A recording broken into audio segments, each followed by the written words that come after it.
श्री सीताराम जी सरकार की जय। श्री हनुमान जी महाराज की जय। श्री गौरी शंकर भगवान की जय। श्री अयोध्या धाम की जय। श्री सरयू महारानी जी की जय। सब संतन की जय, सब भक्तन की जय। जय जय श्री सीताराम। राम जी के अवतार के रहस्य के प्रकरण में कल हमने सुना था कि राम जी महाराज मनु और शत्रुपा जी को कहते हैं कि आप स्वर्ग में अमरावती में जाके निवास कीजिए और कुछ काल बीत जाने पर होए हैं अवध बुहाल, तब मैं होब तुम्हारे सो। जब आप अयोध्या के राजा होंगे और उस समय मैं आपका पुत्र बन के आऊंगा। अब इससे आगे की कथा, क्योंकि इससे आगे एक ही दोहा रह गया है, उसके बाद फिर पिता भानुवी कथा है। तुम लोग एक दोहा ही आज करेंगे पूरा। इच्छामय नरवेश संवारे होय हैं प्रगट निकेत तुम्हारे। अंसन सहित देह धरि ताता करिहो चरित भगत सुखदाता। इच्छामय नरवेश संवारे, क्योंकि मैं नरवेश मानव का शरीर धारण करूंगा, लेकिन वो मानव का शरीर मेरा पांच भौतिक नहीं होगा, वो मेरी इच्छा के अनुसार होगा। मेरे संकल्प के द्वारा मैं मनुष्य की आकृति में परिवर्तित हो जाऊंगा। वो मेरे संकल्प से होगा और आपके घर में प्रकट होऊंगा। होए हैं प्रकट निकेत तुम्हारे। जन्म लेने की बात भगवान ने भी नहीं कही। वही जब राम जी का प्राकट्य होता है तो भय प्रकट कृपाला दीन दयाला, वहां पे भी प्राकट्य की ही बात आई है। यहां पे भगवान कह रहे हैं कि होए हैं प्रकट निकेत तुम्हारे, मैं आपके यहां प्रकट होऊंगा। इसलिए भगवान का जो जन्म दिव्य है, भगवान की कर्म दिव्य है। भगवान का जन्म इसलिए ही दिव्य है क्योंकि वो सामान्य मनुष्य की भांति जन्म नहीं लेते, वो प्रकट होते हैं। अंसन सहित देह धरि ताता, अंसन सहित देह धरि ताता। यहां पे थोड़ा सा समझने वाली बात है। राम जी कह रहे हैं कि मैं अपने अंशों के साथ आऊंगा। अब भगवान के अंश कौन कौन से हैं? भगवान कौन है? अखिल ब्रह्मांड के एकमात्र अधिष्ठाता हैं, अनंत ब्रह्मांडों के स्वामी हैं। जब भगवान ने अनंत ब्रह्मांडों की रचना करी तो उन सब ब्रह्मांडों के संचालन के लिए वहां पे त्रिदेवों को बिठाया। अलग अलग ब्रह्मांड में अलग अलग त्रिदेव को वहां पे नियुक्त कर दिया कि आप अपने अपने ब्रह्मांड का संचालन करेंगे। ये आपका संविधान होगा। वेद के अनुसार उनका संविधान बना दिया।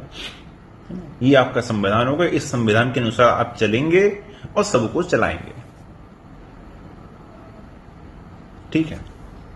इसीलिए उत्तरकांड में जब काकभूषुंडी जी अपने पूर्व जन्म की कथा सुनाते हैं तो वहां काकभूषुंडी जी जब कहते हैं कि मेरे द्वारा गुरु का अपमान हो गया है ना, मैंने शंकर जी को प्रणाम किया लेकिन अपने गुरु को प्रणाम नहीं किया, मेरे द्वारा गुरु का अनादर हुआ, तब वहां शंकर जी के द्वारा मुझे श्राप दिया गया। वहां शंकर जी कहते हैं कि यदि मैं तुम्हें क्षमा कर दूंगा, है ना, यदि मेरी जो वेद की मर्यादा है उसका मैं पालन नहीं करूंगा तो मेरा ही अपना मान भंग हो जाएगा, मेरा ही अपना मान नष्ट हो जाएगा। चौपाई वहां पे आती है, स्मरण नहीं हो रहा मुझे, आ जाएगा तो भी आपको बताता हूं। तो वहां शंकर जी कहते हैं कि जिस वेद की मर्यादा का मैं पालन करता हूं उसका पालन यहां पे तुमने नहीं किया है, इसलिए तुम दंड के भागीदार हो। तो शंकर जी वहां पे फिर काकभूषुंडी जी को श्राप दे देते हैं। तो त्रिदेव को नियुक्त किया गया। तो ये त्रिदेव हैं, यही राम जी के अंश हैं। अंशन सहित देह धरि ताता। राम जी ने कहा कि मैं अंशों के साथ अवतार लूंगा। ठीक है। अंश कौन कौन से हैं? ब्रह्मा जी के रूप से शत्रुघ्न जी का प्राकट हुआ, विष्णु जी के स्वरूप से भरत जी का प्राकट हुआ, और शंकर जी के स्वरूप से लक्ष्मण जी का प्राकट हुआ। क्योंकि शंकर जी के जो प्रथम रुद्र हैं वो शेषनाग हैं, और शेषनाग से लक्ष्मण जी का प्राकट हुआ। ये ऐसे हुआ। तो इस प्रकार त्रिदेव ही 3 अंश में राम जी के साथ में आए। और करिहो चरित भगत सुखदाता, और जिस प्रकार भक्तों को सुख होगा वही चरित्र मैं करूंगा।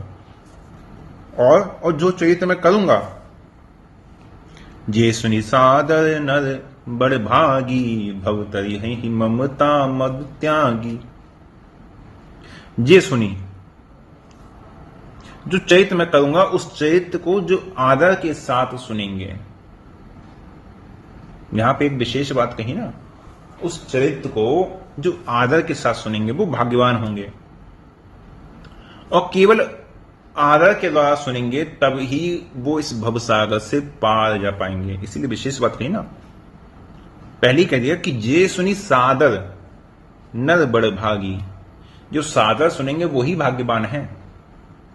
भव तरिहि ममता मत त्यागी, और संसार से तर जाएंगे। सादर का अर्थ यहां पे कई प्रयोजन से हो सकता है। जैसे भगवान की लीलाओं में, भगवान के चरित्र में संशय न करना, प्रश्न न करना, मन में कोई संदेह न लेके आना, अरे ये कैसे हो गया, ऐसा तो हो नहीं सकता, ये तो हमने सुना नहीं है। सार ये है कि जो कुछ भी यहां पे मानस जी में लिखा है, यदि वो समझ में आ रहा है तो बहुत अच्छा है, और यदि समझ में नहीं आ रहा है तो भगवान की लीला मानकर स्वीकार कर लेना कि भगवान की लीला है, और हम सामान्य मनुष्य हैं, सामान्य जीव हैं, हम भगवान की लीला को समझने में सक्षम नहीं हैं, लेकिन जो लिखा है वो हुआ है। तो वहां पे आक्षेप ना करके भगवान की लीला को सादर के साथ सुनना। तो जो इस प्रकार से सुनेंगे, भव तरिहि ममता मद त्यागी, वो इस भवसागर से पार हो जाएंगे। आदि शक्ति जेहि जग उपजाया, सोई अवतर ही मोरी यहि माया। आदि शक्ति जेहि जग उपजाया। फिर राम जी ने कहा कि ये जो मेरे बराबर में आप देख रहे हैं, ये मेरी माया, मेरी आदि शक्ति है, ये भी मेरे साथ ही अवतार धारण करेंगी। क्यों? क्योंकि मैं अज हूं, अजन्मा हूं, अव्यात्मा हूं, है? इसलिए मैं अपनी प्रकृति का आश्रय लेकर अपनी माया से मैं उत्पन्न होऊंगा। इसलिए माया को साथ की बात कही है ना, कि बिना इनके मेरा अवतार हो नहीं सकता। क्योंकि जितनी शक्तियां हैं उनकी मूलभूत जो आदि शक्ति है वो यही है, यही मेरी माया है। आदि शक्ति यही जग जाया, सोई अवतर ही मोरे है माया। यही संसार को उत्पन्न करती हैं, ये भी अवतार धारण करेंगी। अर्थात पुत्र के लिए तो आपने वरदान मांगा ही था, अपनी पुत्र वधू का भी यही दर्शन कर लीजिए। पूरब में अभिलाष तुम्हारा, सत्य सत्य पन सत्य हमारा। पुनि पुनि अस कही कृपा निधाना, अंतर्धान भय भगवाना। मैं आपकी अभिलाषा को पूरा करूंगा, ये मेरा जो प्रण है ये सत्य है, सत्य है, सत्य है। ऐसा करके भगवान अंतर ध्यान हो गए, है ना। तो पूर्वहु मोर मनोरथ स्वामी, वरदान मिल गया ना। पूर्व में अभिलाष तुम्हारा, भाव ये है कि 1 गुना अभिलाषा आपने की थी, उसकी 4 गुना पूर्ति की जाएगी, है ना। उसकी 4 गुना पूर्ति की जाएगी। क्यों? कि चाहूं तुम ही समान सुत, अपने समान पुत्र मांगा था, सो आप स्वयं तो आए ही है, और अपने समान 3 और पुत्र लेकर आएंगे। यहां पे राम जी ने ये नहीं कहा कि यहां पे मैं 3 में आऊंगा कि 4 पुत्र होंगे, केवल संकेत मात्र दिया था, अंशन सहित देह धरित आता, मैं अपने अंशों के साथ आऊंगा। कितने होंगे कितने नहीं होंगे, सो आपने 1 मांगा था, मैं अपने साथ 4 पुत्र 3 पुत्र लेके आएंगे।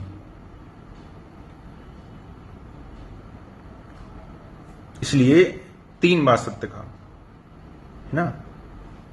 3 बार सत्य कहने का, 3 बार सत्य कहा ना, सत्य सत्यपन सत्य हमारा। 3 बार सत्य कह के अपने प्रण का 3 काल में सत्य होना राम जी दिखा रहे हैं। या फिर वरदान देने के अतिरिक्त भगवान की 3 प्रतिज्ञा की ओर भगवान संकेत कर रहे हैं। कौन कौन सा?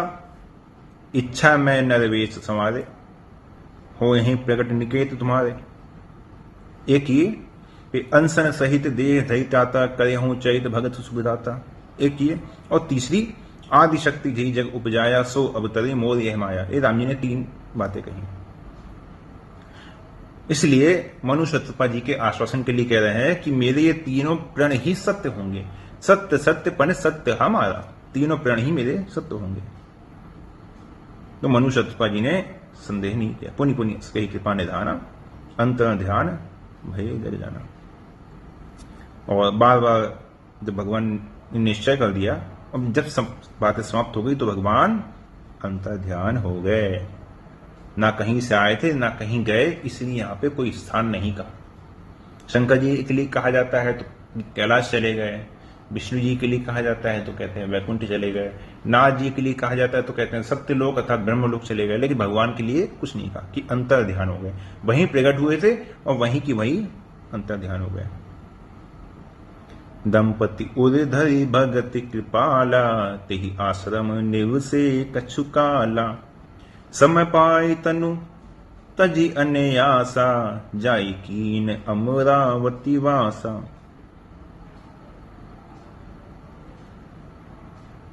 अब क्या हुआ? अभी तक क्या कर देते? तपस्या कर देते। अब तपस्या बंद हो गई। तो दंपति उर्धरि भगत कृपाला, है ना। दंपति उर्धरि अर्थात भगवान का जो स्वरूप वहां देखा था, उस स्वरूप को ही अपने हृदय में दोनों ने धारण कर लिया। अपने हृदय में भगवान की उस मनोहर स्वरूप को बिठा लिया। अब तब तो बंद कर लिए, तो भगवान का केवल उस स्वरूप का ध्यान करते हैं। नैमिषारण्य में थे, वहीं पे रह के वानप्रस्थ आश्रम का पालन करने लगे। और प्रारब्ध के अनुसार जब उनके कर्म के भोग समाप्त हो गए, उनकी आयु पूरी हो गई, तो दोनों का ही शरीर साथ ही पूरा हो गया। और भगवान की कृपा से समय पाई तनु तजी अनयासा। अनयासा अर्थात बिना ही प्रयास के, बिना ही कष्ट के दोनों ने अपने शरीर का त्याग कर दिया। जाई कीन अमरावती वासा। अब भगवान का अनुशासन था, भगवान की आज्ञा थी कि बसऊ जाए सुरपति रज बनाई, है ना। सो जाई कीन अमरावती वासा। इसलिए दोनों ने जाके फिर बाद में अमरावती तक स्वर्गलोक में बाद में निवास किया।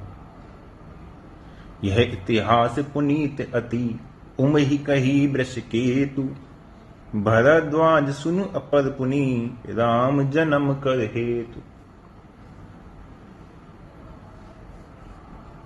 यह इतिहास पुनीत अति, ये राम जी के जो जन्म का एक कारण था, वो शंकर जी ने माता पार्वती से कहा। और क्योंकि संवाद चल रहा है भरद्वाज और याज्ञवल्क्य जी में, तो याज्ञवल्क्य जी कह रहे हैं, हे भरद्वाज जी, अब आप राम जी के जन्म का दूसरा कारण सुनिए। अब यहां से प्रताप भानु की जो कथा है वो प्रारंभ होती है। तो हम लोग इस कथा को प्रारंभ नहीं करेंगे।